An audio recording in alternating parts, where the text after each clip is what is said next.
Hello and welcome back to the AA NBA podcast. I'm your host, Aiden Hammond. And I'm Aditya. And today we're doing something a little different. So we took last week off because we couldn't find that game, and we also kind of just needed a week off. Um, Yeah, and I, for one, have been getting a little bored of that, the the classic the games. classic games. Yeah. I don't know about you. Um, So we're gonna switch it up this week and probably for the next couple weeks. I mean, ideally there would be some sort of news in the next couple weeks about the season. Um, They said that, like, by June, at some point, they were going to have an answer as to whether or not they were bringing back the season or just canceling it. yeah. So ideally we'll have some sort of answer.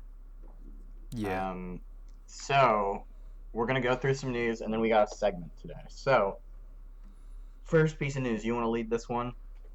Sure. So, speaking of, like, bringing the season back, which we were just talking about, a bunch of NBA superstars they were in a conference call on Monday, and they established a quote-unquote united front in favor of resuming the season. This is from Chris Haynes, and the players are LeBron, Chris Paul, Dame, Giannis, Russ, Kevin Durant, Kawhi, and Steph Curry. Yeah. And So basically, like almost every MVP candidate of the last decade. yeah, and when you have this many uh, of your top players asking for this, it's kind of hard to, you know, if you say no, you're pissing off a lot of your. Well, and even Uh, more than that, Chris Paul is the president of the Players Association, or the vice. right. Yeah, he's the president. He's So president. having him in order to back this up is pretty crucial for that group. I feel like having Chris Paul is better than I guess. I mean, of course, it's better than not having him, but it's really like it's important to have somebody with that much power, I guess, in the Players Yeah. Association and with the talks. Like Chris Paul's power could trigger a lockout if he really Yeah. wanted to. So Well, the having thing him is, on your side is good. they had a conference call with like the NBA. The NBPA and the NBA had a conference call. I think like the very next day, and they had like um they discussed possible ways they could bring the league back, and I don't know like the details of it. I don't think that was really released, but um they have, like they said, they have a until probably June, or like the end of June is when they're gonna make their final decision. Yeah. So So hopefully it gets resumed, and if it doesn't, then that sucks. that does suck. Um, and then we have another piece of news. So yesterday, actually, let me pull it up to get the exact quote. But yesterday we had a little bit of news coming out of the ATL. Um, so John Collins,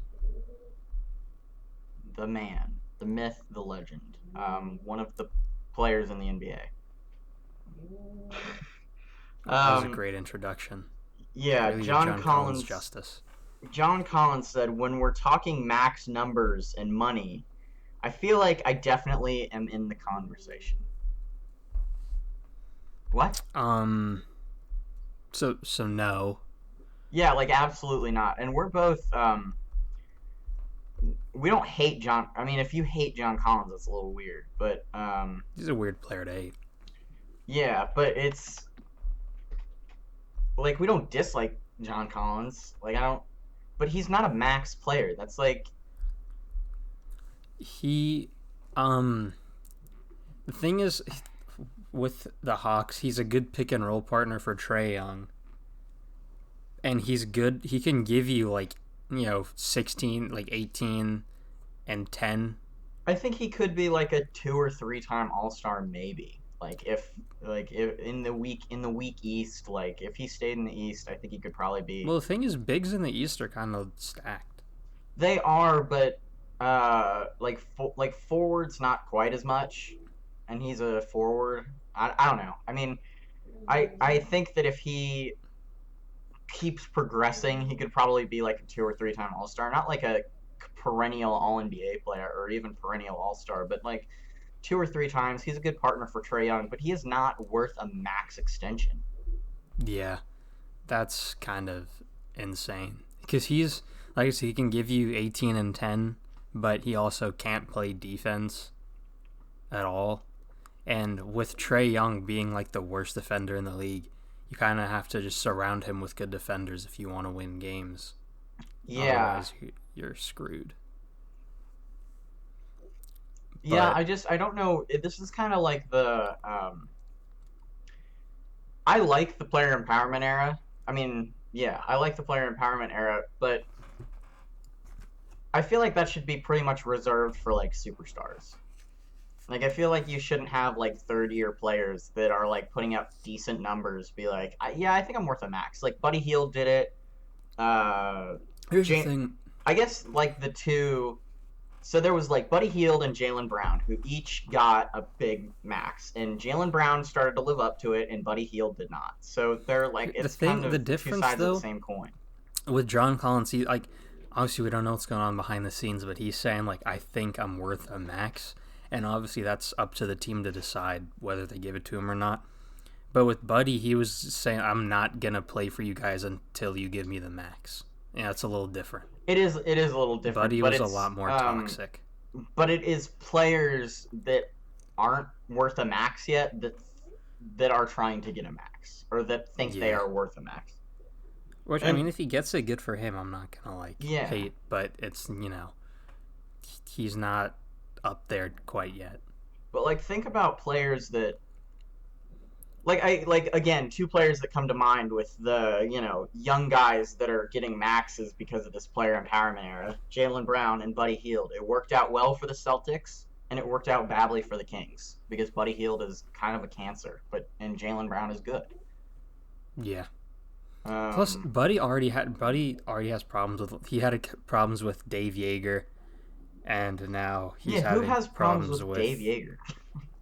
Well, I think some of the other players weren't like super high on him either, but Buddy was definitely more outspoken about it. Yeah, And now he's having problems with Luke Walton, which makes sense because Luke Walton's not a good coach, but still, but like, if he you can't. if you're a player, you can't hire coaches unless it's like LeBron or Michael Jordan. You can't hire coaches around who gets along the best with the player. Like, Yeah, and Buddy Hield's not even like the best player on that team. yeah. Like, it's I that's De'Aaron Fox's team. I mean, like I feel like he's won a 3-point contest this season, and that's about all he's done. You have to like prove yourself more. Do something like lead the team to the playoffs or do something before you have the power to say no. I don't like this coach. Get me a new one. And no, I want a max, or I'm not playing for you guys anymore. Like Vlade Divac's been kind of a pushover. Yeah, and I think that it's gonna continue like that because I think that Buddy Hield's a problem. I think Yeah, that Buddy Hield has a higher opinion of himself and a higher opinion of his self worth than a lot of rational people do. And I get that that's part of being an NBA player, but like you gotta kind of rein that in, you know. yeah. I just turned my mic down a little bit and then I turned it back up a little bit, so it might be a little weird for a second, but it was kind of loud. Um, so now we have a segment. So I guess to introduce it a little bit. So I saw on Hoops Nation, I saw Kirk Goldsberry's top 10 shooters of the decade. Ooh. Okay. And it starts out. So I'm just gonna go 10-1. So it starts out with Kyle Korver, J.J. Redick, Damian Lillard, Chris Paul, Dirk Nowitzki, James Harden, and this is where it starts to get really bad. Klay Thompson at 4, LeBron James at 3, What? Kevin Durant at 2, and then of course Steph Curry at 1. That's that doesn't even make sense. What? I know. So what I'm thinking is that we should do our top five shooters of the last decade, Okay. and we should do it Um. 5-1, and just revise that list because that list is egregious. Yeah. Um. So do you want to start, or do you want me to start? I mean, I can start. Sure. All right, Um. This tough. I think I'd have Dirk 5. Dirk five. Okay, what's your reasoning for Dirk five? I mean, he was probably the best. Well, I guess his 3-point shooting, quote unquote dominance. I guess that's not the word, but it started in like the 2000s. But he carried that on, and he was the best like big man shooter in the league for a while Yeah, until that became sort of a regular thing. yeah, And he did lead the Mavs to a championship, and I like Dirk. So yeah. Dirk's the man. All right. I don't know like his exact shooting numbers. I don't have anything pulled up with me Yeah. right now, but I'd We don't need to do that. We can just talk about it. yeah. So I think I'd have Dirk 5. Just he revolutionized the shooting big man in the modern NBA. All right, you got Dirk five. All right, I am going to have the MVP of the league, James Harden, number five. And the reason I have James Harden number five is because he is one of the best left-handed shooters of all time. You can't ignore that. That is part of his game. He's one of the best lefties to ever do it. He's built his game around his three-point shot, which for the most part is very consistent. I guess you could make the Well, argument that it doesn't really work in the playoffs, but he won an MVP with three-point shooting. my He's thing with James Harden is like it's consistent, but it's consistently like 34 or 35%, you know? Well, that's just because he's a volume shooter. Yeah. If you had Steph Curry taking 12 threes a game, I guarantee that he's not making he's not shooting 50%, you know? Yeah. Um and James Harden, he also averaged 36 points per game in a season, He did do that. which is absurd. Um and even though, the pace is a little faster, whatever. He did do that, and he did it with a lot of threes. And so I think, and not just like with accuracy because they're the accurate shooters, but I think that James Harden is truly one of the best volume shooters of all time. He takes a lot of shots and he makes a lot of shots. Yeah. So that's why I have James Harden at number five. All right, who you got next? Well, if we're doing just pure shooting, I'd probably have Kyle Korver because he did make an all-star game as a spot-up shooter. It's Yep. kind of nuts. He's one of the most efficient shooters of all time, I think. Again, I'm just going off the top of my head here. Uh, his jump shot is beautiful.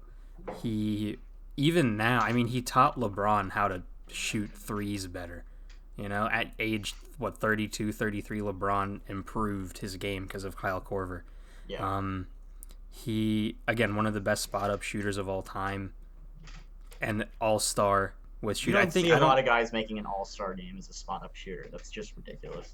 yeah. And even though he was an injury backup, it still counts, Yeah, you know? you're still nobody Um, remembers whether or not you were an injury reserve.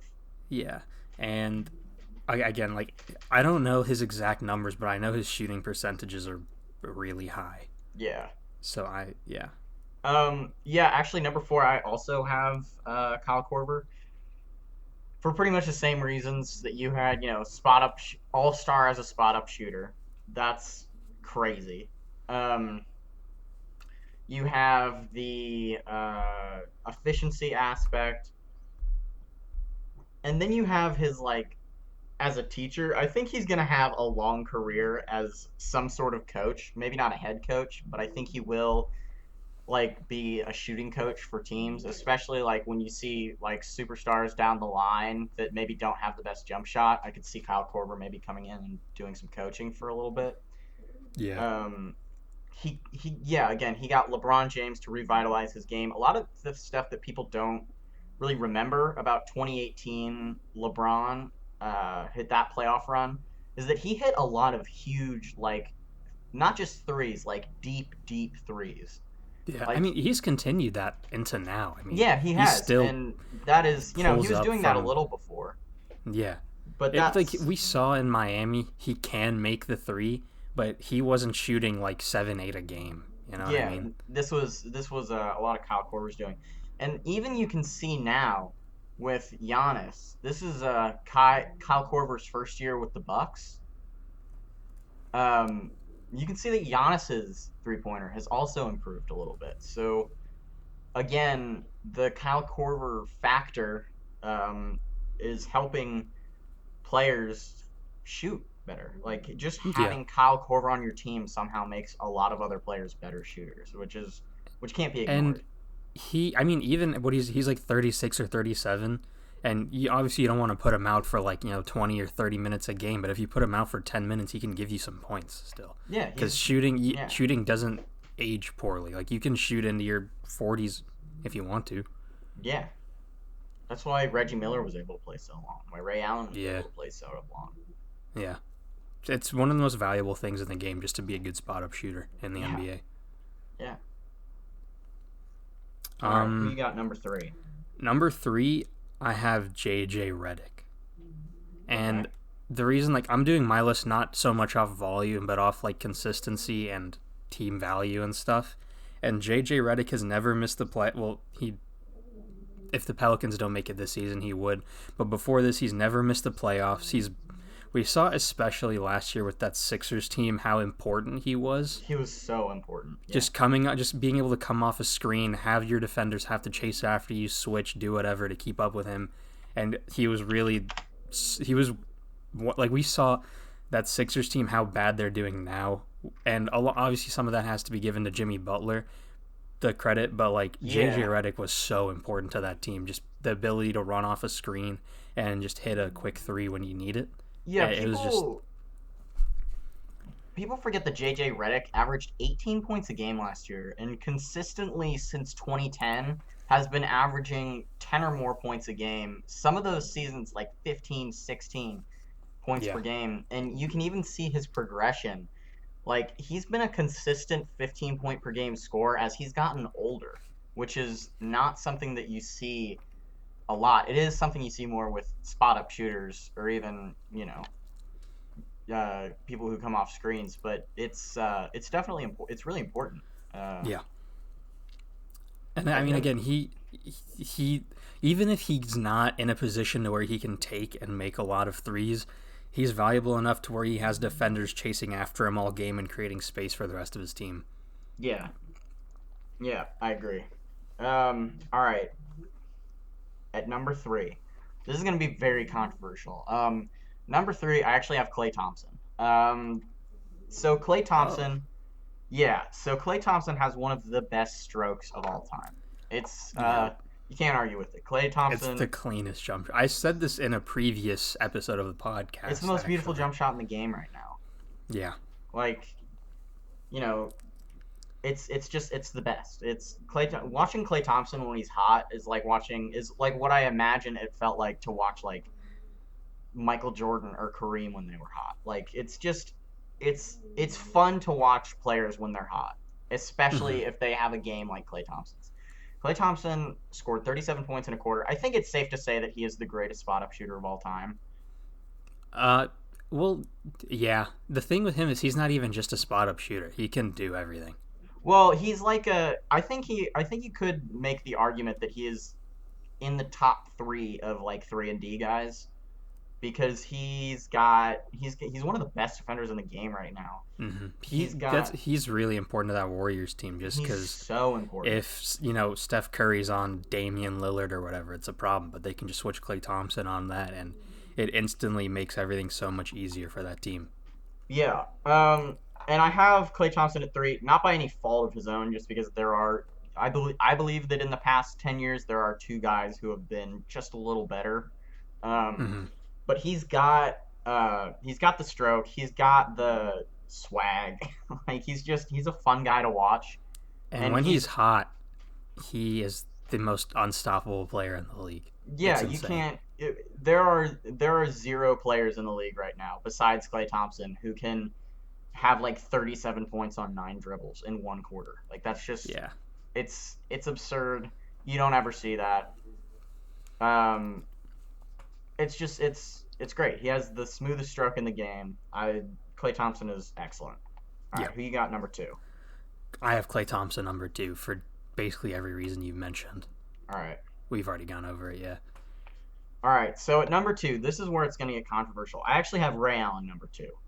Ooh. Um, so Ray Allen, before Steph Curry came along, it was Ray Allen and Reggie Miller as like the two greatest shooters of all time. And I Mm-hmm. give Ray Allen the slight edge over Klay Thompson because Ray Allen was brought into the Miami Heat at about 37 or 38 years old, and he was a consistent rotation player, more than Kyle Korver has been. He Yeah. broke Reggie Miller's record in Miami of most 3-point shots made all time, which of course Steph Curry is going to break in a couple years. But right now he is first on the all-time 3-pointers made list. He hit one of the biggest shot I've ever seen hit live. He hit the game 6 Bosh out to Allen, Allen bang, that one. Uh-huh. He hit that shot. He saved LeBron, Quote unquote. That's no. quote unquote. No. Of course I don't think that, but it's one of the funniest Skip Bayless quotes. The problem is Um, that people agree with that. yeah, people are A dumb. lot of people agree with that.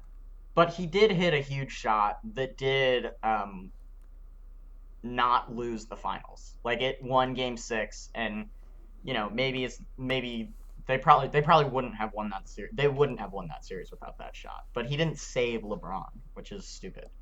That's a stupid thing to say. It is. However, he is a consensus top 3 shooter of all time. Mm-hmm. Um, I just give him the slight edge over Clay because even though I would say that Clay is probably like more fun to watch when he's hot, Ray Allen made his legacy in the last 10 years, like with that Yeah. shot in the finals, with his breaking Reggie Miller's record. He made his legacy in the last 10 years, so that's why I gotta The give only him the slight reason edge. I don't say him is because he only played like 3 or 4 seasons in the decade. You know what I mean? Yeah, yeah, that's fair. So that's I didn't consider him for top 5 in this decade just because he was only here for a few years. I always kind of forget that he only played until like 2014. Yeah, but like if he had, if he that happened in 2014 or 2015 instead of 2013, he'd probably be on the list. It's just he didn't have as many years in the decade. Yeah. So I feel like just in from 2010 to 2019, I feel like these other guys probably have it over him. Yeah, I agree. I or I don't agree because my list is a little different, but I do understand, and Yeah. that reasoning makes sense to me. All right, number 1, we all know who it is. Yeah, we know Greatest who it shooter is. of all time, Nikola Yeah. Jokic. It's just Yeah, he's great all around. He's got a clip. No, yeah. but Steph Curry, Steph Curry, obviously. the greatest shooter of all time. Yeah, I mean, what unanimous MVP? He has what's the number? I forget exactly what the number is, but he has like the most threes made in the season. 402. Yeah, 402. He's insane. And He every time, revolutionized the game. He is. yeah, every time I think of Steph Curry, I think it was in 2015 against the Nuggets when he like dribbled through 4 people, ran out of the 3-point line, and then just turned around and just threw it up there, and it still went in. That shot is still so crazy to me. Yeah, and also like the time he like crossed up Chris Paul when Okay, he was like in we don't his need to bring back those fourth old year in the memories. league and No, we like don't. just turned around and hit a midi. Like We Steph don't need Curry to talk before about he that was one. like an excellent 3-point shooter, he also had a great mid-range shot. He's Yeah, got the this second smoothest stroke in the game behind our boy Klay Thompson. we can actually talk about the whole mid range thing because we had this conversation with Noah a little while ago about like we both, at least I do. I think you probably agree with me here too. Is that like Maury Ball can never win a championship because you can't win Yeah, without the mid range. yeah. You have to have the 3-point shot is just too much of an erratic uh, shot. Like you're not gonna get like you can win a playoff series. You can go to the Western Conference or the Eastern Conference Finals playing Maury Ball, but you can't win.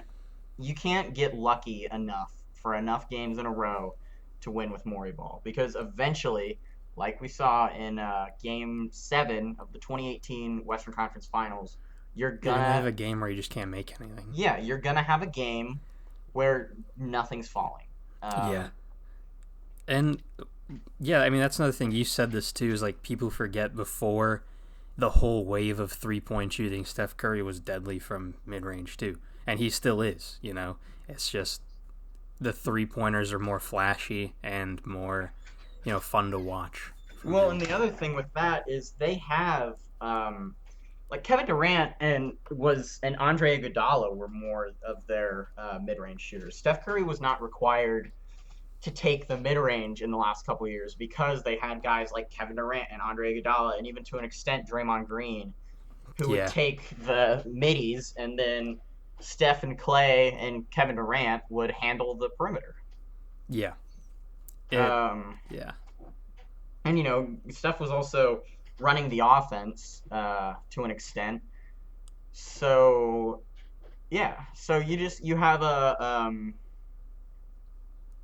you have a guy who's proficient in two kinds of shooting, the mid range and the three. and he's a very underrated driver. Like he can get to the basket really Yeah, well. well because he's not like like super athletic like Russell Westbrook Yeah, is. He's or De'Aaron Fox. Like he's not crazy super fast. He's quick, but he's not like super fast like all those guys are. yeah, Um, so yeah, Steph Curry number one, greatest shooter. And the other thing is he is the greatest shooter of all time. He's cemented himself as the greatest shooter of all time in the last couple of years. yeah. So No one should disagree with that, and if you do, then you just hate modern basketball or don't watch basketball. or have been in a coma since the 90s and are like Larry Bird is the greatest shooter of all time. Yeah, Or whatever, or Reggie Miller, whatever. The only person I can really see putting over Steph Curry, and I don't agree with this at all, is Reggie or Ray Allen, but I think that Steph Curry is definitely better than both of them. But if I saw somebody arguing, I wouldn't immediately think that they were stupid if they said that. I would. Really? Yeah, I couldn't say that immediately they were stupid because like I guess Reggie if it kind was of did like it 2 or 3 years ago, maybe, but it's not. it's You know, 2020. yeah. It. Um, yeah, I mean, yeah, that's all I got. This will be about like what 30 minutes, so that's not terrible. yeah. Good length. We actually have a sponsor on this episode. This is Wait, we sponsored do. by Charlie. Oh, He's talking. yeah. Um, Oh, before we finish out, I wanted to just mention Spencer Dinwiddie, his oh yeah. GoFundMe. He said if he gets $24,632,630 in his GoFundMe, he will sign a 1-year contract with whichever team his followers decide. Yeah. So that'd be pretty funny if that Pacers actually fans, happened. let's get that going. Let's get Spencer Dinwiddie in the blue and gold. Yeah, I mean he's a good player. Not worth Yeah, the I like max, which that. is what this GoFundMe is giving him, but he's a good player. Yeah, he's gonna It'd get be a max. He's not gonna get a max unless Buddy it's Hield from can the get a unless max. it's Anybody can get a max. he's not getting a max unless it's given to him by the Knicks or the Hornets. Yeah, that's true. That's true. James Um Dolan and Michael Jordan are gonna get in a bidding war over Spencer Dinwiddie's services. it's yeah. All right, that's all we got. I think that's all we got. Again, if you have anything else to add. Yep. I don't. What do you want to do next week? We can well, first we got to see like where the NBA is on season resuming. If we don't know, we can we can do a hot takes thing or whatever, like stuff we had coming into the season, Yeah, or we actually each have like kind of a like I have like a 3-page list of like just hot takes that I had going into this season. yeah, we can do something like that, or we can do like our uh, end of season awards or whatever if it's Yeah. decided that we're not coming back or whatever. Yep. We'll figure it out. And yeah, that's all I got. All right. Yep. That's all I got too. We're gonna Uh, link the Twitter in the description, like we always do. hmm Um, and And if you made it this far, you are insane. if you made And it this far, comment poop. no, Comment don't poop. comment that. Flood the No, comments with let's poop. not do that. We want to see poop in the comments. Comment Spencer Dinwiddie, since we just talked about Yes, comment Spencer Dinwiddie poops. him. No, All don't. right, No. so like and subscribe, comment, tell us why we're stupid, and also tell us that Spencer Dinwiddie poops. No, don't. We don't need to know that. I think we already Turn know on that bell notification so that you'll never miss an upload of the NBA podcast. We're back. Yeah. Sorry for the 1 week break. The hiatus. Yeah. That's all I got. So. Yep, same Yeah. here. All right. See you guys. Bye.